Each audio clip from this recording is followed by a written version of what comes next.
Hi friends, எல்லோரும் எப்படி இருக்கிறீங்க? நானும் நல்லா இருக்கிறேங்க. நீங்களும் நல்லா இருக்கிறீங்கன்னு நம்புகிறேங்க. வாங்க, பாப்பாவுக்கு இன்றைக்கி சாம்பார் வைக்கலாம். 2 ஸ்பூன் துவரம்பருப்பு போட்டிருக்கேங்க. அதை நல்லா வாஷ் பண்ணி எடுத்துக்கணுங்க. ஒரு 2-3 வாட்டி நல்லா வாஷ் பண்ணி எடுத்துட்டு அது கூட ஒரு சின்ன சைஸ் பீர்க்கங்காயும் ஒரு சின்ன தக்காளியும் கட் பண்ணி வச்சுருக்குறேங்க. அதெல்லாம் எடுத்து உள்ளே போட்டுக்கலாங்க. வாஷ் பண்ணி வச்ச பருப்பு கூட அது எல்லாத்தையும் எடுத்து உள்ளே போட்டுக்கலாங்க.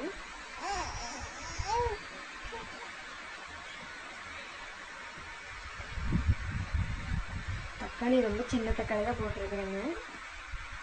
பாதி தான் போடலான்னு நினச்சேன், பட் பாதி வச்சு வேஸ்ட்டாக போகணும், ஃபுல்லாக போட்டேங்க சின்ன தக்காளிங்கிறதுனால. அதுக்கப்புறம் ஒரு கல் உப்புங்க, சின்ன கல்.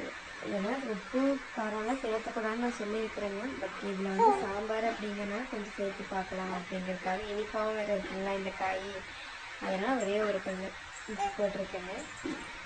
அப்புறம் சாம்பார் பொடி ஒரு தூண்டு போடுறேங்க. அதுவும் இந்த விசிலே போயிடுன்னு வச்சுக்கோங்க. அவ்வளோ பெருசாக காரமெல்லாம் இருக்காது. அப்புறம் தண்ணி ஊற்றி இல்லைங்க, நீங்கள் பேச விடாமல் ஒரு ஆள் தடுத்துட்டு இருக்காங்க. தண்ணி ஊற்றிட்டு கொஞ்சம் பெருங்காயம். ஏன்னா சின்ன பாப்பா 2 நாளாக மோஷன் போகலைங்க. அதனால் டக்குனு இந்த ரெசிபி செஞ்சால் கொஞ்சம் வயிறெல்லாம் க்ளீன் பண்ணிடும் அப்படிங்கிறனால இந்த ரெசிபி செஞ்சுருக்கேங்க. ஏன்னா சாம்பார், அது பீர்க்கங்காய், பெருங்காயம் இதெல்லாம் போட்டு செய்யும்போது கண்டிப்பாக சரியாக பண்ணணும் அப்படின்னு தோணி செஞ்சுருக்கேங்க. அடுத்து கேஸ் பற்ற வச்சுக்கோங்க.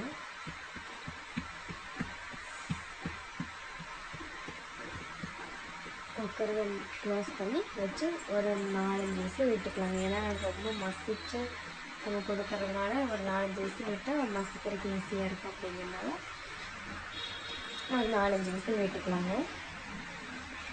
4-5 விசில் விட்டுட்டு நம்ம எடுத்து பார்ப்போங்க எப்படி இருக்குது. வாங்க எடுத்து பார்க்கலாம். பாருங்கள், சூப்பராக வந்துருச்சு எல்லாமே.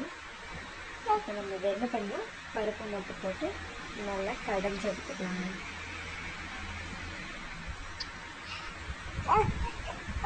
பருப்பு மட்டும் போட்டு நல்லா கடைஞ்சி எடுத்துக்கலாம். மிக்சியில் போட்டு அடிப்பாங்க, அது உங்கள் விருப்பங்க. எனக்கு இந்த மாதிரி செஞ்சால் தான் பிடிக்கும். சப்போஸ் மிக்சியில் போட்டு நம்ம ஹீட்டில் பண்ணும்போது அதில் இருக்கிற சத்தெல்லாம் அதிலேயே போயிடும். இதே நம்ம பருப்பு மட்டும் போட்டு கடையும்போது எதுவுமே சத்து வெளியே போகாதுங்க. நம்ம சாப்பிட்றது 1 ஸ்பூன் 2 ஸ்பூன் அதுலேயும் நம்ம இந்த மாதிரி